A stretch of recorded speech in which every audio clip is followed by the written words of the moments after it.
지난 3주간 사랑이 자라는 3가지 습관에 대해서 말씀을 나눴습니다.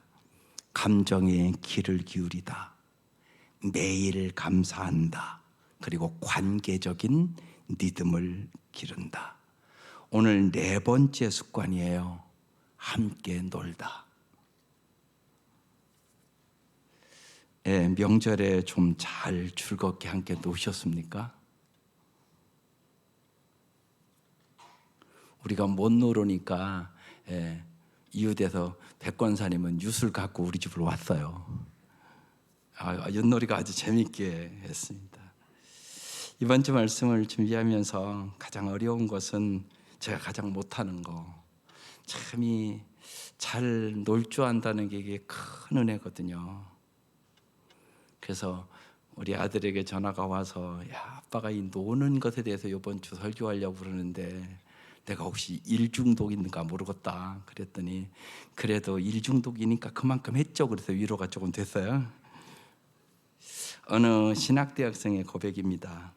바쁜 사역과 학교 생활 탓에 육체적 정신적인 피로와 내 외적 갈등은 점점 심각해졌다. 어느 순간 사역자인 내가 교회에 가기가 싫어졌다. 갈등 관계에 있는 목사님과 마주하기 싫었고, 가정을 돌보지 못하는 내 자신을 생각하니 사역이 기쁘지가 않았다. 연초보다는 성장을 했지만 그렇다고 다른 사람이 인정할 만큼은 아니었다. 부서의 성장을 기대할 수도 없었다. 여러 상황 때문에 사역하는 것이 스트레스로 다가왔다. 그러다 보니 자녀를 향한 사랑도 점점 사그라졌다. 사역을 시작한 지 얼마 되지 않아 나는 벌써 탈진 증상을 겪게 된 것이다. 그 상황을 누구에게 말할 수도 없기에 심리적인 상태는 점점 더 피폐해 갔다. 결국 나는 사역 포기라는 극단적인 선언을 할 수밖에 없었고, 그렇게 첫 사역은 마무리가 되었다. 요새는 정말로 신학생들도 탈진하는 사람들이 참 많고 어렵습니다. 이 탈진은 일종의 심리적 시스템적 장애입니다. 탈진은 감정적인 소진, 비인격화, 그리고 개인적인 성취감의 감소를 가져옵니다. 특별히 열정과 열심이 클 때 탈진할 가능성이 더 큽니다. 탈진은 그래서 일 중독과 아주 밀접한 관련이 있습니다. 탈진은 투자한 노력에 비하여 결과가 서로 없을 때 생기는 현상입니다. 탈진은 일 중독자 중에서도 사람을 상대로 하는 사람에게 발생할 가능성이 훨씬 큽니다. 사람을 상대하는 일들 중에서 일중독이나 완벽주의가 있는 사람은 자신과 타인의 실수와 잘못을 용납하지 못하며 일에 대한 수준이 높습니다. 따라서 인식을 하든 못하든 관계없이 심리적인 부담감과 불안을 만성적으로 겪게 됩니다. 그래서 기쁨과 자유 대신 불안과 피로와 분노로 일하는 사람들이 엄청나게 많다는 것입니다. 일 중독은 신체적으로나 심리적으로 재충전할 기회가 줄어듭니다. 그 결과 가족의 관계에서조차 친밀감을 경험하지 못하기 때문에 정서적인 탱크가 고갈되는 겁니다. 기쁨이 없고 자존감은 낮아지고 스트레스에 민감하고, 그래서 결국 탈진, 번아웃 되는 것입니다. 탈진을 예방하는 그 방법은 자신의 한계를 정말 인정하는 것입니다. 그것이 고린도전서 3장 6절에서 9절에 나오는 말씀입니다. 사도 바울이 나는 심었고 아볼로는 물을 주었습니다.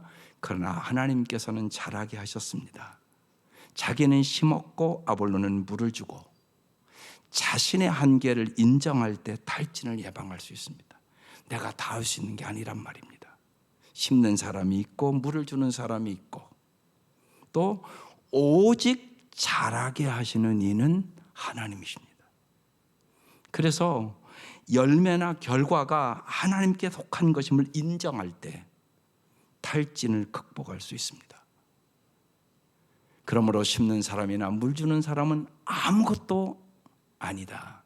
하나님이 정말로 자라게 하신다고 말씀하고 8절에 심는 사람과 물 주는 사람은 하나이며 그들은 각각 수고한 만큼 자기의 삭슬을 받을 것입니다. 각각 수고한 만큼 하나님께서 보상해 줄 것을 믿을 때 탈진을 극복할 수 있습니다. 우리의 수고와 노력을 하나님은 보고 계시고 은밀한 중에 행한 사역과 선한 일에 하나님께서 반드시 상급을 주신다는 것입니다. 또한 우리는 하나님의 동역자요, 여러분 하나님의 받침이 하나님의 건물입니다. 동역자 의식을 가질 때 탈진을 극복할 수 있습니다. 서로 돌보고 서로 지원하고 격려할 때 탈진을 극복할 수 있다는 말씀입니다. 그래서 이런 말을 합니다. 열심히 일하는 당신, 답답해하지 말고 잠시만 천천히 쉬어가세요. 그럼 답답한 마음을 풀어줄 답이 나올지도 모릅니다. 그래서 오늘 말씀 특별히 탈진하는 사람들이 너무나 많습니다. 그래서 탈진을 예방하기 위하여 네 번째 말씀, 함께 놀다입니다. 기쁨이 가득한 가정을 원하면 정말 기쁨을 낳는 습관을 길러야 됩니다. 두려움의 유대에서 기쁨의 유대로 바꾸어야 됩니다. 기쁨의 유대를 이루려면 서로 끌어당기는 긍정적인 에너지가 발생합니다. 반대로 두려움의 유대를 이루면 서로 피하는 부정적인 에너지가 발생합니다. 그래서 기쁨의 유대는 다음과 같은 주요 특징들을 동반합니다. 여러분의 가정에 이것이 있나를 잘 보십시오. 많이 웃는다, 우리 가정은. 함께 할 때 좋은 감정을 느낀다. 혹은 함께 하는 것에 대해서 자주 우리가 어떻게 함께 놀러 갈까, 함께 어떻게 할까 이걸 생각한다. 상대방 앞에서 내 본 모습대로 행동할 수 있는 안정감이 있다. 감정적인 측면에서 안전하게 연결될 수 있는 능력이 생긴다. 언제나 내 편인 사람과 함께 있다고 느낀다. 이게 기쁨이 가득한 가정의 기쁨의 유대입니다. 반대로 두려움의 유대는 다른 모습으로 나타납니다. 좀처럼 가정에 웃음이 없습니다. 감정을 숨기는 경우가 많습니다. 서로 감정을 얘기한 적이 별로 없습니다. 내 본 모습대로 행동하면 사람들이 싫어할지 모른다는 두려움에 가면을 쓰고 삽니다. 고립이 일상이 됩니다. 그래서 다 지방에 들어가서 지 일만 합니다. 문제가 생기면 마음의 문을 딱 닫고 관계를 가꾸려는 욕구를 상실합니다. 어떻게 하면 좋은 관계를 가질까 이 생각을 안 합니다. 또 친구로 삼아야 할 사람을 오히려 적처럼 대합니다. 물론 여기에는 사탄의 역사가 있습니다. 같은 사람에게 기쁨의 유대와 두려움의 유대 사이를 오락가락하는 감정을 느낄 수 있습니다. 기쁨의 유대가 표출되어 관계적인 자아처럼 굴다가도 화가 나거나 관계적으로 소원해지면 두려움의 유대가 표출됩니다. 따라서 우리의 관계가 두려움의 유대를 이루고 있을 때 빨리 그것을 깨닫고 관계의 습관을 기르는 법을 배워야 되는 것입니다. 우리 주위에는 안타까운게도 두려움의 유대를 이루는 일들이 참 많습니다. 그 사람들은 수십 년을 한 집에 지내면서도 하루가 멀다 하고 싸우고 다투고 서로 각자의 삶을 사는 부부들이 점점 늘어가고 있습니다. 그래서 황혼이혼도 많아지고 있습니다. 지금. 한편 기쁨의 유대를 이루며 가정에 긍정적인 에너지가 가득한 가정도 있습니다. 기쁨이 넘치는 사랑이 자라는 네 가지 습관을 계속 꼭 생활화시키라고 지금 4주째 말씀 나누는 겁니다. 꼭 감정의 귀를 기울이는 법, 매일 감사하는 법, 그리고 관계적인 리듬을 잘 길러서 잘 휴식할 줄 아는 법, 그리고 오늘 말씀 함께 놀 줄 아는 법을 생활화해야 됩니다. 오늘 말씀을 보십시다. 주를 찾는 모든 자들이 주로 말미암아 기뻐하고 즐거워하게 하시며, 여러분 다 주를 찾는 사람들이잖아요. 그래서 주로 말미암아 여러분이 기쁘고 즐겁게 살기를 주님은 원하십니다. 그뿐만이 아니라 주의 구원을 사랑하는 자들이, 정말 주님은 우리를 영적으로만이 아니라 현재적으로, 미래적으로 우리의 모든 삶에서 구원해 주시기를 원하는 겁니다. 그래서 구원은 과거적인 죄에게서 구원도 있지만 현재적인 나의 삶에서 구원도 있고, 나의가 이 땅의 슬픔과 아픔과 고통에서 천국으로 구원해 주는 구원도 있습니다. 그래서 주의 구원을 사랑하는 자들이 항상 말하기를 하나님은 위대하신 하나님이다, 이렇게 고백하고 살기를 원한다고 지금 다윗이 어려운 중에 절박한 기도를 하면서 주를 찾는 모든 자들이 주로 말미암아 기뻐하고 즐겁게 해달라고 기도하고 있는 겁니다. 삶의 갖가지 어려움들은 우리로 하여금 주님을 바라보고 찾고 구하게 만듭니다. 또한 아직 변화가 일어나기 전이라 해도 하나님과 그분이 베푸신 구원만으로도 넉넉하다는 사실을 기억하면 얼마든지 우리는 하나님은 위대하신 분임을 알게 됩니다. 정말로 하나님의 사랑과 은혜에 정말 우리가 이미 구원을 얻었고 주님이 구원해 주실 것이고 우리를 평생 동안 인도해 주시기를 원하시기 때문에 그렇습니다. 잠언 14장 26절에 이런 말씀이 있습니다. 여호와를 경외하는 자에게는 견고한 의뢰가 있나니 그 자녀들에게 피난처가 있으리라 그랬습니다.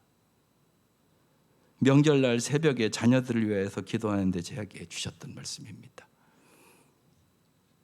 이제 저희들도 애들이 하나도 오지를 못해서 둘이 예배를 드렸습니다. 그리고 새벽에 하나님 어떤 말씀을 나눌까요? 그랬더니 이 말씀을 주셨습니다. 여호와를 신뢰한다는 것은 좋든 싫든 하나님의 뜻에 순종한다는 뜻입니다. 즉 이해가 되든 되지 않든 하나님이 우리의 삶에 허락하시는 일을 받아들인다는 뜻입니다.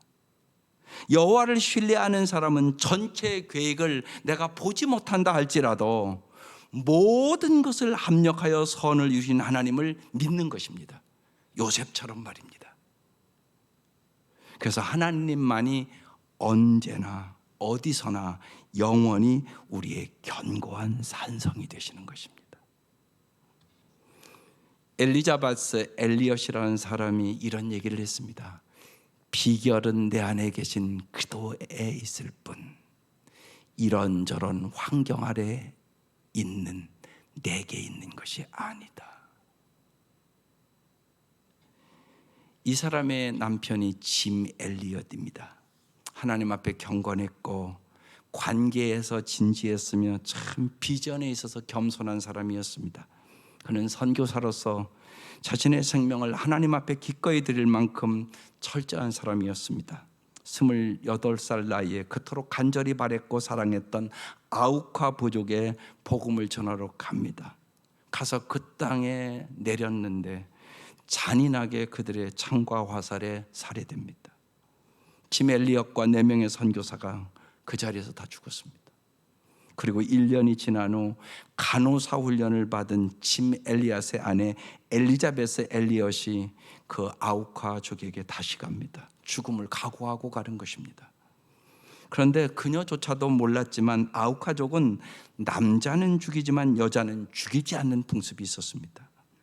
5년 동안 그곳에 그들을 위하여 헌신한 짐의 부인이 안식년이 되어 돌아간다고 하자 그 주장이 파티를 열어주면서 당신이 누구냐고 물었습니다.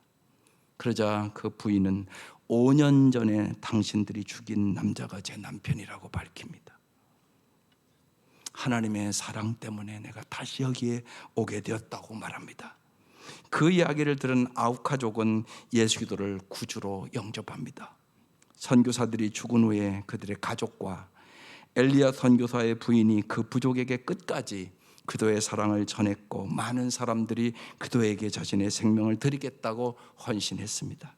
그로부터 약 10년이 지난 후 5명의 선교사들의 가슴에 창과 화살을 꽂았던 키모라는 아우카족 사람은 아우카족 최초의 목사가 됩니다. 순교한 선교사들의 자녀 중 2명은 그들의 아버지가 순교의 피를 흘린 판비치 강가에서 그 키모 목사에게 세례를 받습니다. 세상에서 가장 큰 고통 중 하나는 사랑하는 사람을 잃어버리는 고통입니다. 하지만 사랑하는 남편을 잔인하게 잃어야 했던 엘리자베스 엘리엇은 남편의 죽음을 헛되이 하지 않으실 하나님의 꿈을 내가 보았다고 그랬습니다. 하나님의 꿈 때문에 나는 당신들을 용서할 수 있었고 사랑할 수 있었다고 얘기를 합니다. 그 고통과 분노를 주님의 용서와 사랑으로 바꾼 그들은 그 족속을 다 구원합니다. 세상을 바꿉니다. 하나님은 위대하신 분이십니다. 타락한 인간은 누구나 약간의 성격 장애 증상을 가지고 있습니다. 누구나 마찬가지입니다. 성격 장애는 사고나 감정, 충동 조절 능력, 대인관계 영역에서 문제를 야기하거나 어려움을 겪게 되어 있습니다. 성격 장애는 당사자가 그것을 안다고 해도 참 변화가 어렵고 치료가 더딥니다. 그래서 어떤 사람은 성격은 안 변한다고 그렇게 얘기를 하는 것입니다. 그러나 위대하신 주님의 절대적인 은혜와 치료가 오늘도 기쁨이 충만한 사람으로 우리의 성격을 바꾸어 주십니다. 의술만으로 치료할 수 있는 것이 아닙니다. 그게 하나님의 은혜와 성령의 역사로 치료가 되는 것입니다.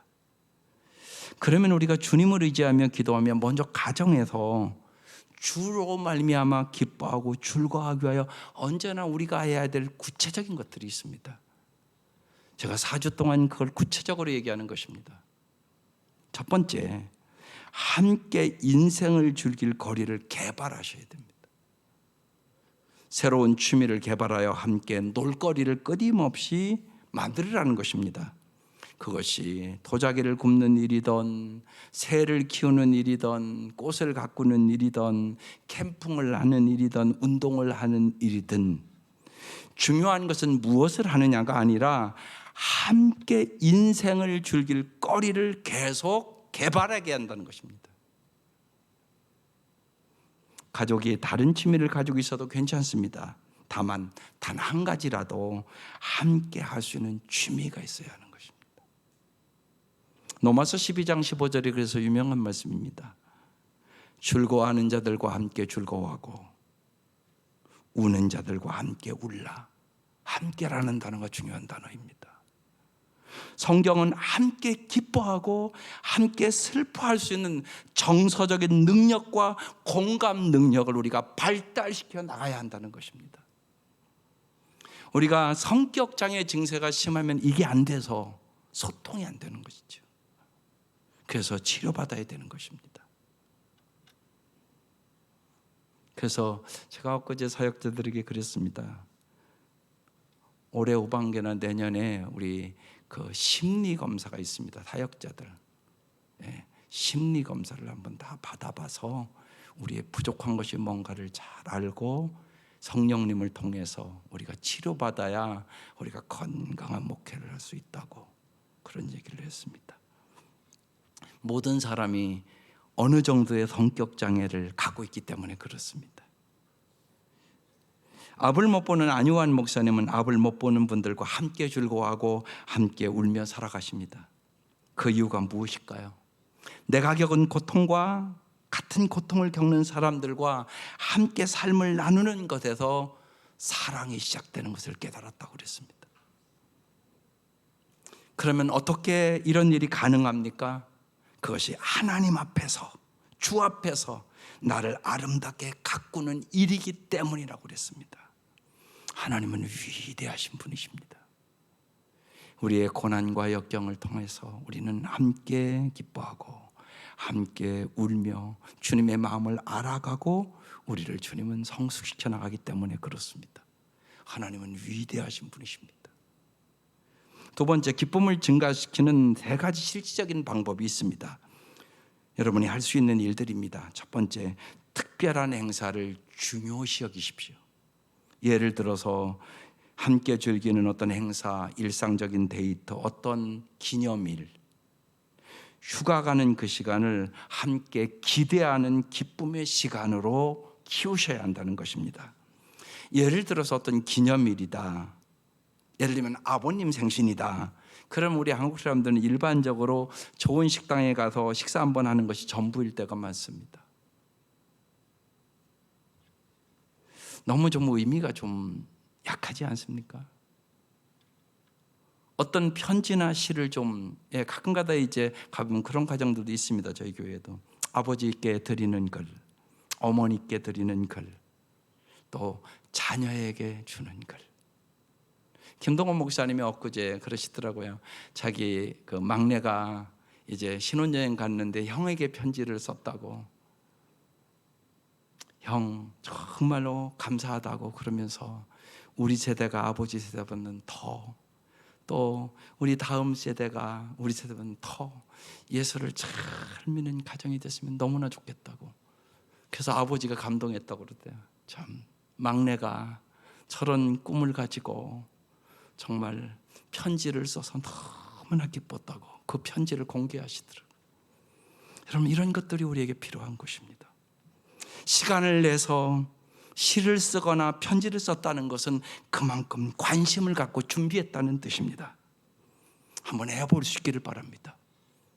얼마나 큰 은혜와 또 기쁨이 있는지 모릅니다. 언제나 창의력을 발휘해서, 우리 한국 사람들은 특별히 이 결혼식 하면 그냥 봉투만 주고 오는 집들이 너무나 많지 않습니까? 그런데 저쪽 유럽이나 그런 데는 그렇게 하지 않습니다. 대개 자기가 어떤 물건을 만들어서 선물합니다. 그래서 그것을 꼭 그 집에 가보면 그 결혼 선물들이 쫙 놓여 있습니다. 예를 들어서 목공을 잘하는 사람은 가구를 만들어 줍니다. 작은 가구들을. 비싸지 않아도 의미 있는 선물을 꼭 해줍니다. 기억할 선물들. 상대가 꼭 필요한 것이라고 생각하는 것들을 미리 물어보기도 하고 일찍이 적어놓기도 하고, 그래서 그 사람이 꼭 필요한 것을 해줍니다. 결혼 기념일이 되면 아내 앞에서 혼인서약을 다시금 암송하기도 합니다. 여러분, 달력에 올해는 특별 행사를 좀 이렇게 적어놔 보세요. 쭉 적어놓고 정말 어떻게 좀 의미 있고 정말 아름답게 기쁨의 시간을 가질 수 있을까, 여러분은 이런 생각을 좀 해볼 수 있기를 바랍니다. 그래서 여러분의 가정에 어떤 기념일이 있을 때마다 기쁨이 충만하고 의미 있고 참 보람 있는 시간들로 보낼 수 있기를 주의 이름으로 축원합니다. 오직 서로의 관계에 집중하는 시간입니다. 서로가 나눌 추억의 거리를 선사해 주는 시간입니다. 창의력을 발휘하면 적은 예산으로도 큰 기쁨을 나눌 수 있습니다. 두 번째, 정해진 교제 시간을 가지셔야 합니다. 결혼 생활 20년 만에 파탄 직전에 이른 부부가 있었습니다. 두 사람 모두 기독교 사역에 열심히 했고 누구보다도 모범적인 부부로 교회에서 보였기 때문에 이 부부를 아는 모든 이들은 큰 충격을 받았습니다. 이 부부의 문제는 일과 아이들을 언제나 우선시했던 삶이 결국 그들의 문제를 일으킨 것입니다. 두 사람은 어느 순간 서로 낯선 사람처럼 느껴졌습니다. 서로를 향한 분노가 마음속에서 끌어올랐습니다. 둘 다 각자가 느끼는 문제에서 언제나 네 탓이고 내 탓이고 자꾸 그런 싸움이 시작됐습니다. 끝내 돌포구가 보이지 않아서 이혼 직전이었지만 이들은 두 가지 변화를 이루어내므로 관계가 회복되고 지금은 관계가 망가진 부부들을 잘 상담하고 도와주는 부부가 됐습니다. 그 두 가지는 이겁니다. 하나는 서로 소통하는 방식을 바꾸었습니다. 문제가 생기면 먼저 간절히 기도를 했고요.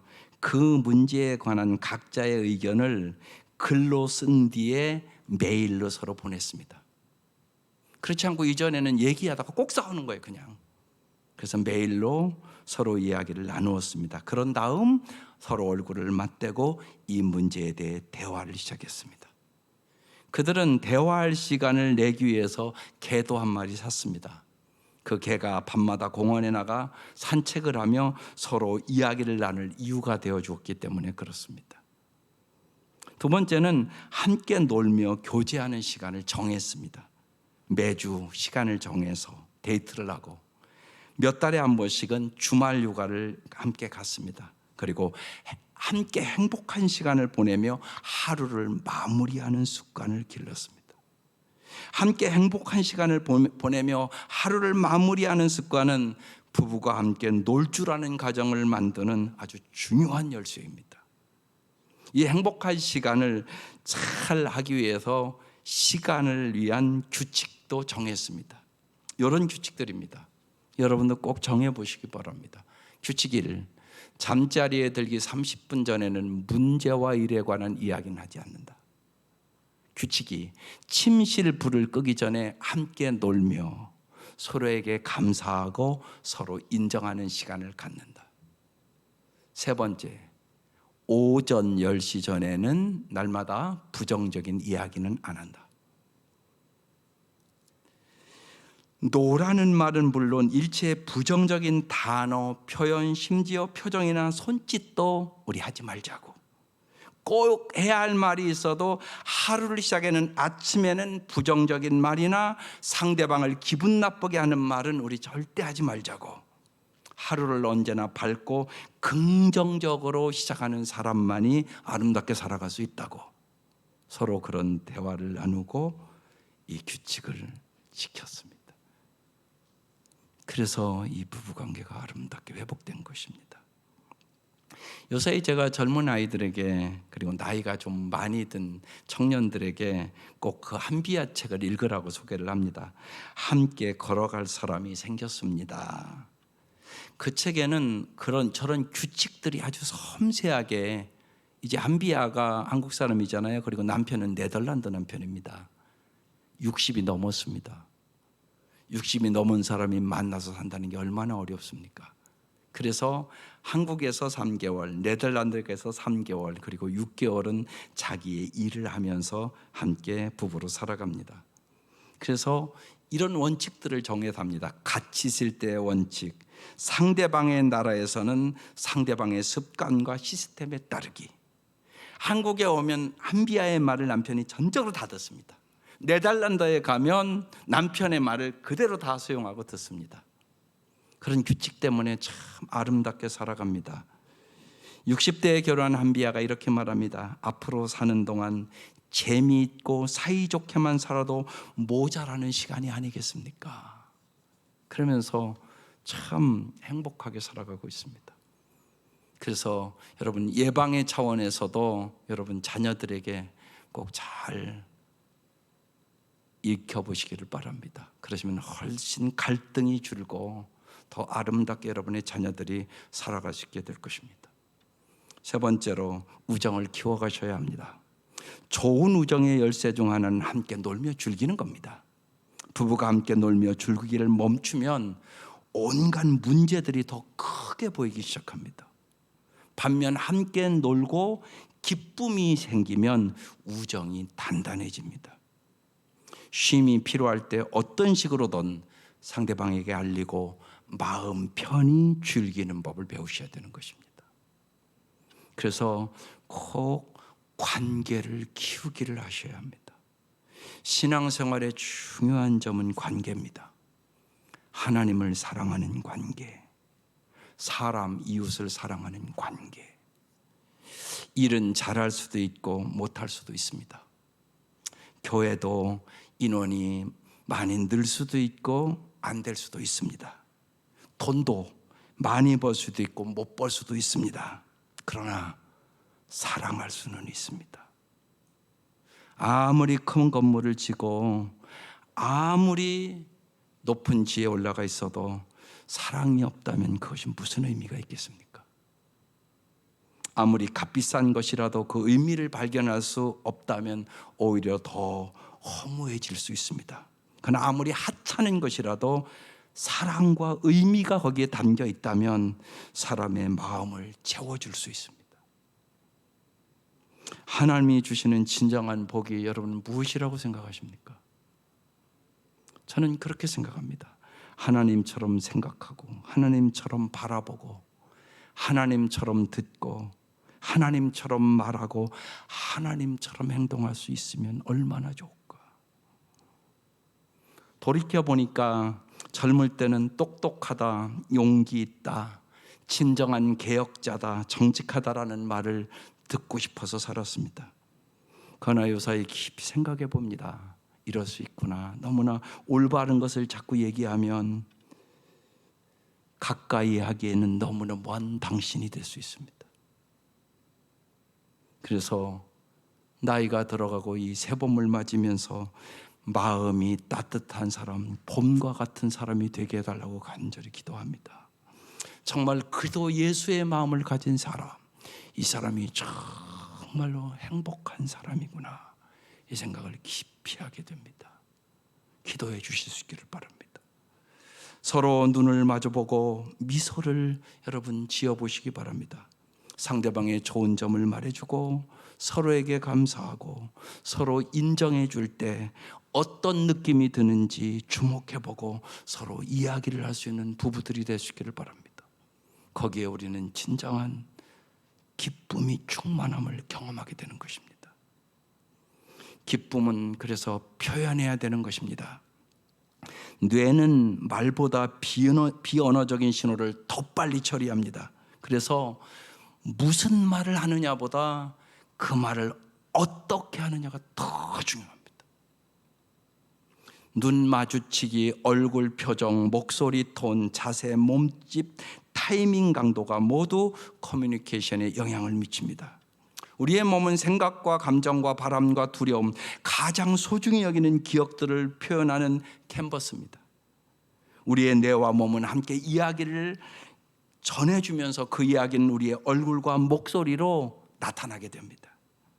먼저 서로 비언어적인 뇌를 가동시켜 서로의 기쁨을 얼굴과 표정과 몸 동작으로 표현하는 것이 참 중요합니다. 그래서 말로 하는 것보다 아이들이 뭘 잘하면 잘했어, 손자한테 한번 해보세요. 얼굴이 환해집니다. 잘했네. 요새 어느 분이 이제 마사지 뭐 이렇게 하는 걸 하나 선물을 주셨습니다. 그래서 우리 부부간에 마사지를 합니다, 그걸로. 그런데요, 서로 돌아가면 마사지만 해줘도 조금 더 관계가 좋아집니다. 여러분 진짜 꼭 해볼 수 있기를 바랍니다. 남편이 저녁에 일하고 들어오면 내가 어깨를 좀 주물러 줄게. 당신 얼마나 힘들어. 또 남편도 당신도 힘들지, 내가 주물러 줄게. 한번 해보시라고요. 그러면 훨씬 부부가 친밀해집니다. 마사지만 서로 잘해도 여러분 더 친밀한 부부가 될 수 있단 말입니다. 그래서 정말 기쁨을 잘 표현하는 거. 그런데 실제로 해보면 그 기계를 이렇게 갖다 대면 집사람이 너무너무 시원해. 그러면 내 기분이 좋아집니다. 그러고 해달라고 하는데 당신도 해주겠다고 그럽니다. 그게 다 당연한 반응이잖아요. 여러분 그런 것들이 작은 것들이지만 중요한 일들입니다. 즐거운 활동을 꼭 하시기 바랍니다. 몸과 관계적인 뇌를 사용할 수 있는 즐거운 활동을 해야 합니다. 그것이 뭐 탁구나 배드민턴이나 운동도 좋고요. 저 공원에 가서 서로 업어주기 하는 것도 좋습니다. 그런데 한번 업어주기 하지 언제 합니까? 여러분 아내를 남편이 업어주고 공원 한 바퀴 돌으면 얼마나 웃고 기쁘겠습니까? 우리가 할 수 있는 일인데 안 하는 것입니다. 자전거를 탈 수도 있고 산책을 할 수도 있습니다. 함께 즐길 수 있는 활동을 해야 된다는 것입니다. 단 여기서 목표는 이기는 것이 아니라 웃으며 즐기는 것입니다. 함께 활동을 한 후 어떤 점이 좋았는지 이야기를 한번 나눠보는 것입니다. 당신이 업어줄 때 내가 너무나 기뻤어. 별거 아닌데 돈도 안 드는 건데 이것도 행복이구만. 이런 얘기를 합니다. 기쁨이 넘치는 가정을 만드셔야 합니다. 지난 4주 동안 간절하게 말씀을 드렸습니다. 제가 너무나 일만 하고 살아와서 간절히 드리는 말씀들이에요. 나이 드신 분들은 다 그렇게 살았습니다. 너무나 여유도 없이 그렇게 살았습니다. 그러나 우리의 다음 세대는 더 잘 살아야 되지 않겠습니까? 감정의 귀를 꼭 기울이십시오.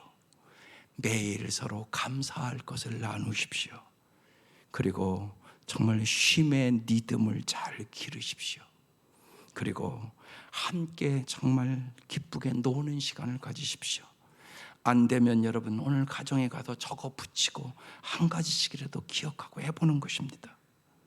꼭 머리로만 알지 마시고 실습하고 습관화하도록 우리의 뇌를 변화시키셔야 합니다. 관계적인 뇌를 활성화하는, 사랑이 전하는 이 4가지 습관을 실제로 하루에 15분씩 그 부부들을 데리고 실습을 시켰습니다. 최상의 가정이 될 수 있다고 그랬습니다. 하루 15분만 이 4가지의 관심을 갖고 살아가도 최상의 가정을 만들 수가 있었다고 이미 증명돼서 책으로도 다 나왔습니다. 정말 주의 말씀을 여러분 구체적으로 우리가 추상적인 신앙생활 말고요, 듣고 행함으로 주님이 주시는 충만한 기쁨이, 정말 우리의 자녀들이 우리 집이 정말 천국 같다고, 이것이 신앙생활 잘하는 거 아니겠습니까? 충만한 기쁨이 있는 가정을 여러분이 만들고 여러분의 자녀들에게 이어갈 수 있기를 주의 이름으로 축원합니다. 기도드리겠습니다.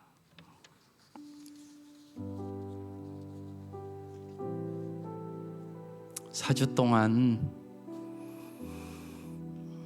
실생활에 여러분의 가정에 할 수 있는 말씀들을 드렸어요.